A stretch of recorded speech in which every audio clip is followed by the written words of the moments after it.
On April 20th, 1999, a tragedy unfolded that shocked the nation, the Columbine High School massacre.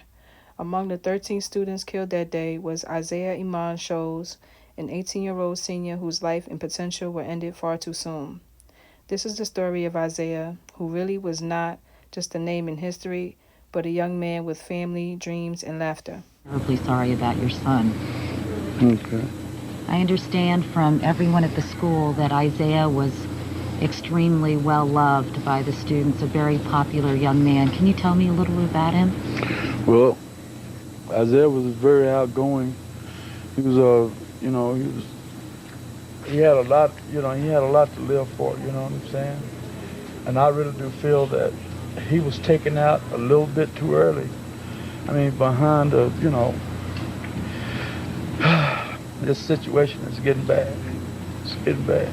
Eyewitnesses say your son was singled out because Yes, he was. he was an African American. Yes, that's what happened. I mean, that's not a way to go. It's bad you have to go in a situation like that. What have people told you, Mr. Shoels, about what happened to Isaiah? They, well, some of his friends saying that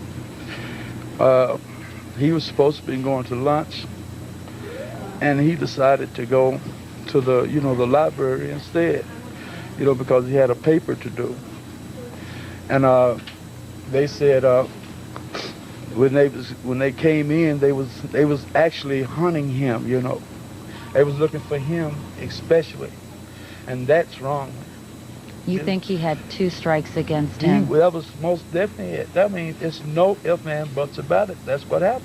Because he was not only black, Yes, and but he was an athlete. Yes. What sport did he play? Well, he was a weightlifter. He played football, but he's a weightlifter. And he just, he was liked by too many people. You understand what I'm saying? That was his demise. People loved him. He was outgoing. He was a special kid. He was very special. He had a problem at birth and he beat it. He won. He had it won.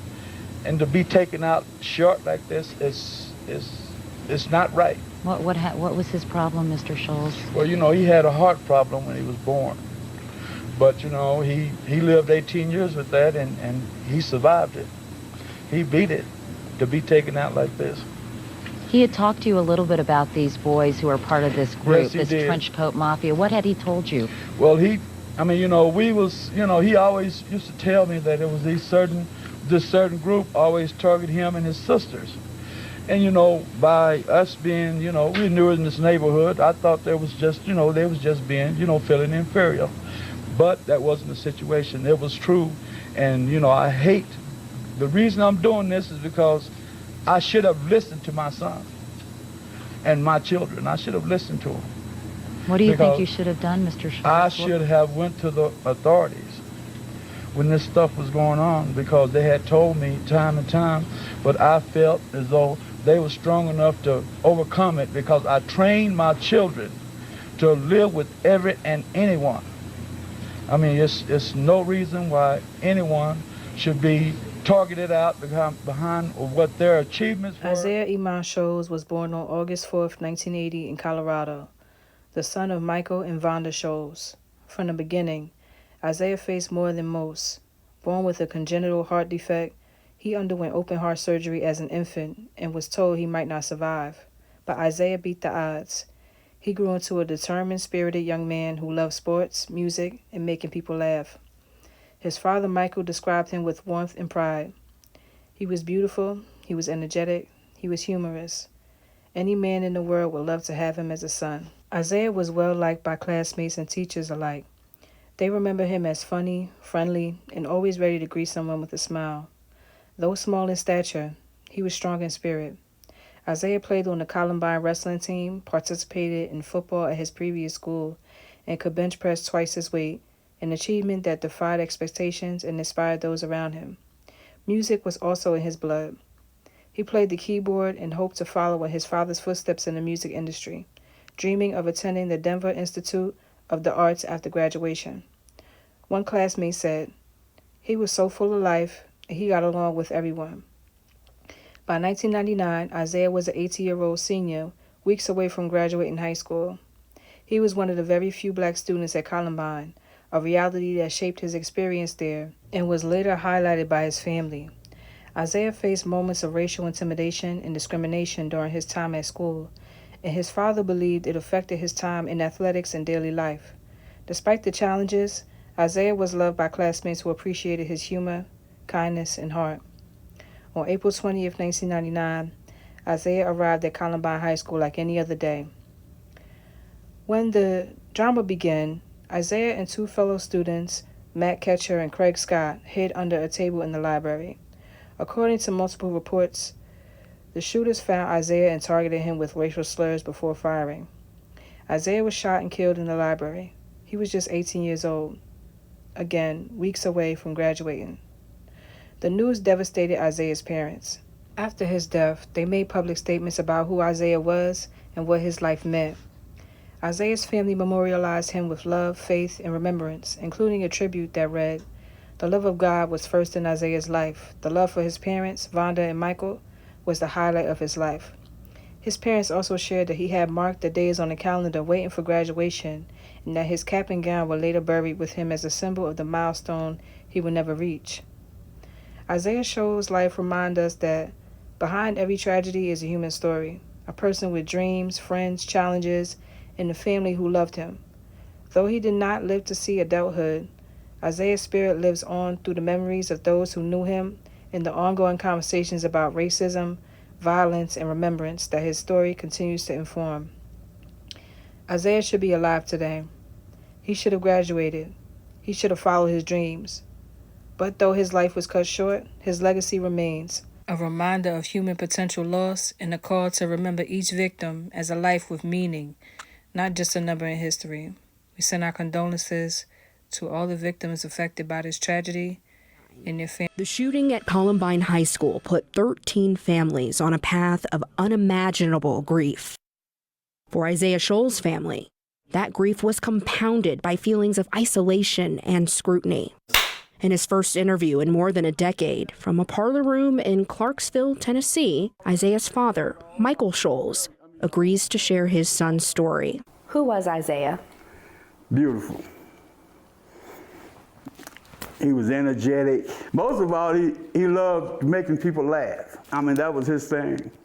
I mean, he was a jokester. I mean, he had it. He was a natural. I think I read somewhere he liked music, like you. Oh, well, most definitely. I mean, that's in his DNA. I mean, because, I mean, you know, I've been in music. I was in music before they even got here. You know what I'm saying? I've been a music producer ever since 1980 and a music executive. I asked him to come on and join me after he got out of school, but you know what he said? He said, "No, Dad, I want to go to school. I want to go to college." Just 3 weeks from graduation, Isaiah would have been one of the first in his family to go to college. But that fateful day in April changed everything. I heard the phone ring, and my wife screamed and said, "There's been a shooting." "There's been a shooting? What you talking about?" "Up at the school," and she didn't have to say nothing else. When they got to the school, Michael says after hours of uncertainty, a glance from one of Isaiah's favorite coaches confirmed what his heart already knew. He looked at me, tears came to both our eyes because we know that was it. They had found it. Michael Shoels says 2 of his other children survived. Because I don't know if I could have really kept it together if I'd have lost all 3 of my babies in that school. But thank God that for that teacher. He saved a whole lot of them and changed this whole thing around. Coach Sanders, he stood in front of my child and directed her the other way. Your daughter, he saved your daughter. My daughter, yes. But Michael says that grief was immediately coupled with regret. I have faith in the system.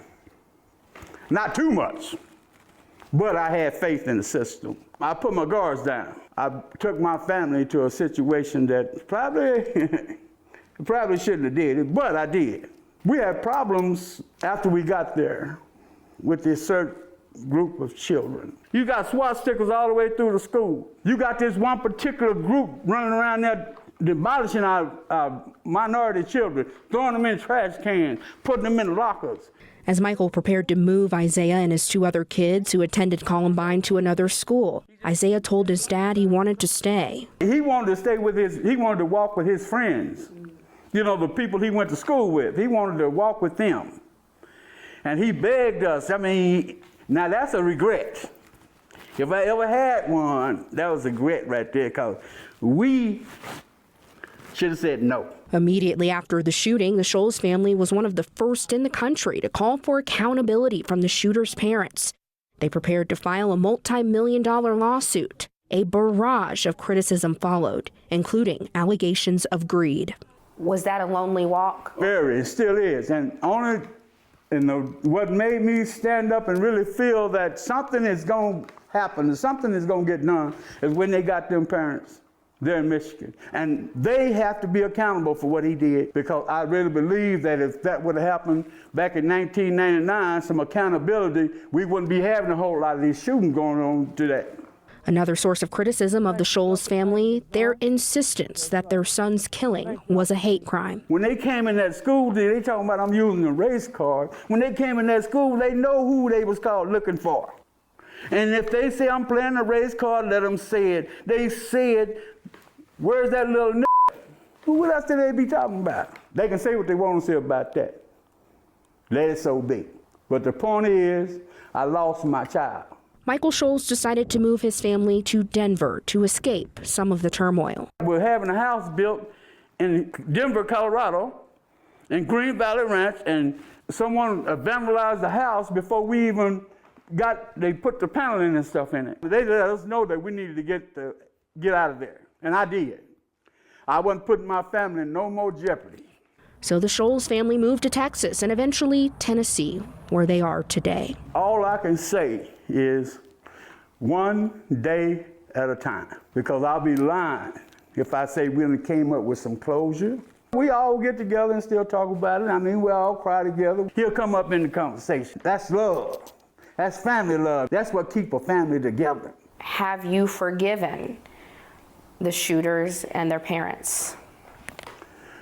Oh, I'm gonna be honest, I'm gonna put it this way. Through our Father God, Jehovah, I have to forgive them. But I promise you, I'll never forget it. That is a difference from 25 years ago. You were asked that same question and you said, no, you didn't forgive at that time. And now you're saying you are forgiving. Yeah, but I can't forget it, and I will never forget it. And what would you say to the other victims' families? I would say, God bless us all, because we all lost that day. We all went through the same tragedy. That made us family. That brought us together. What made you decide to do the interview with me? At Nashville shooting, when I seen them carrying them babies out. That's what did it. We want to give our deepest condolences to those families who have lost children and lost all loved ones behind this plague that's going on in America today, and that's violence. We have been there where they are today. Michael Shoels says emotionally he's come a long way, but physically he cannot leave Colorado behind. It's hard for me to go back to Denver. I'm gonna be honest with you, it's hard for me to go back, but I have to. It's my duty to go back. My baby is buried there. I make 2 trips to Colorado a year. We was intending to stay in Denver, so we picked a particular place out, and it was just a small little tree, by his grave. Now that tree is big. That tree done grown. And that makes me feel like, that's something there is still growing. And that might sound crazy to you, it might sound crazy to a whole lot of people, but to me, that tree represents growth, and the children are our future. And the children are the roots of our nation. And if we keep on letting them get killed, or we keep on letting them die so early, what we gonna do? Us as a people gonna have to say enough is enough. We need to come on and bring this village back together, and let's save our children. So to do that, Michael Shoels is also revamping his nonprofit he created in honor of Isaiah. It's called Let's Stomp Out Hate, and the purpose of this nonprofit is to stop youth violence and to provide resources to shooting victims and their families. It's incredible work to be doing.